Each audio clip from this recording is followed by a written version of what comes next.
Hi, matey, from the seas of Norway. Hey, it's me, Helena, your world-traveling astrocartographer. Think of me as the Samantha Brown of the astrology industry. And I'm traveling the world, bringing you the places in this beautiful planet and talking about locational astrology. In today's video, we are talking all about aspects. What are aspects? And how can they shift your experience as you travel and relocate to different parts of the world? Aspects and midpoints are my two favorite things to add to the map to get more detail, more nuance, more information. Aspect lines and midpoints are some of my favorite things to see on the astrocartography map, to add more detail, to add more nuance. My Mercury in Gemini loves seeing every tiny detail, all of the data points. I don't like to leave any stone unturned, which is why I like to use all these details when I'm pulling up the relocation charts and the maps. Think of aspects as the relationships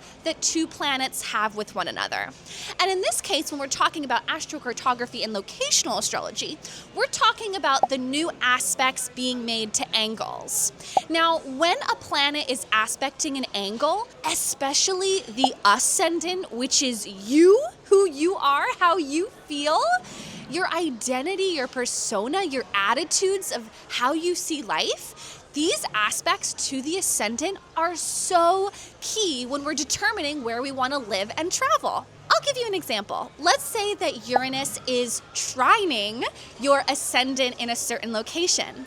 This is going to make you original, eccentric, electric, alive, innovative, creative, breaking down stereotypes, and maybe you kind of have this colorful, offbeat energy to you, rebellious a little bit, but in a cool way, in a good way. You're becoming more authentic, innovative, and original, and authentic to who you are. You're breaking out of molds, you're breaking yourself out of a box, and you're becoming unstuck.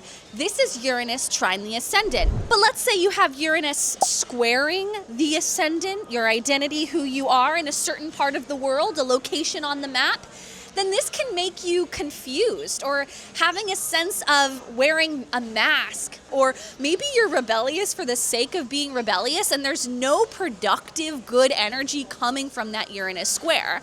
Or maybe you're frustrated, maybe you're erratic and a little unstable emotionally, mentally, etc. With Uranus squaring the ascendant, which is more of a dynamic but more challenging aspect, when it's squaring the ascendant, this can make you feel like it's hard to express yourself. Or maybe you're lashing out a lot more, or you just feel like you're constantly wearing masks or needing to reinvent yourself all the time.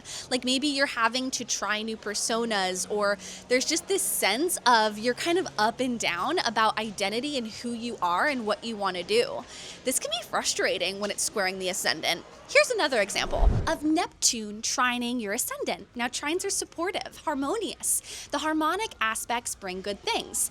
With Neptune trining your ascendant, this can make you creative, imaginative, intuitive, an empath, a chameleon. Maybe you find it easily to blend in your surroundings, to connect with people. With Neptune trining your ascendant, you can be charming. This social adeptness really comes out when you're connecting with people. It's almost like you can feel the world around you and you can adapt as necessary, which can be very helpful with social skills and just connecting and adapting to your environments. This can also just make you super creative, intuitive, and feeling the world and the universe around you. But what about Neptune squaring the ascendant? This is very different. Now, when Neptune is squaring your ascendant, which is more of a dynamic and challenging aspect to your sense of identity and sense of self, this can make you really unsure of who you are, of your impact on other people. It can almost make you unaware of your charm, your magnetism, and how you affect other people. Overall, though, Neptune square the ascendant is definitely unsure of yourself, not having a clear sense of identity, or there's this sense of confusion, escapism, or even numbing out with drugs and alcohol to avoid pain or discomfort. Neptune squaring your ascendant can make it really easy for you to believe what other people think about you. People-pleasing to the extreme, or wanting to be perfect and wearing masks so that other people like you. But aspects are definitely things you're going to want to add to your astrocartography map to see, do you want to move more west or east on the map? In addition to midpoints, which for midpoints, you're going to need to have a professional software like SolarFire, which I have on my PC. I use SolarFire for all my professional client readings, and I also use AstroGold every day on my Mac and also my phone. The AstroGold app is seriously my favorite. Do you want to see this? Look at this. You can see here, you can even look at the parents. Adding the parents to the map is going to be really important. What you're going to want to do on the AstroGold app is just turn off the parents and then add the aspect lines by clicking Show Aspects.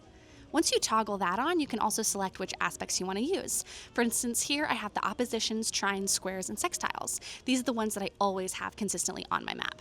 Here are the aspect lines, and these are additional details and layers you can add to your map to see what is happening where. Now you should know this, my locational astrology certification program is opening in a matter of days. And if you do want to get in my live course program, be sure to lock in the early bird price before the price goes up a lot. So if you do want to save your spot and save over $500, be sure to join and save your spot in the certification program down below in the link in this description. Aspect lines are important on the astrocartography map. Not as important as the planetary lines, the parens, and the relocation chart, of course. The aspects add more detail, more nuance, more subtlety. And when you look at your map, you'll see that if you move a little bit east or west, you're going to get new aspect lines. These are formed because the relocation chart shifts as you move to different parts of the world. And as you move to different parts of the world, planets will aspect the 4 angles: the ascendant, descendant, midheaven, and IC.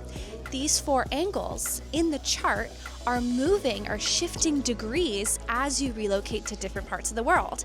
So as it's affecting the relocation chart, you're also going to be seeing it on the visual map, the astrocartography map.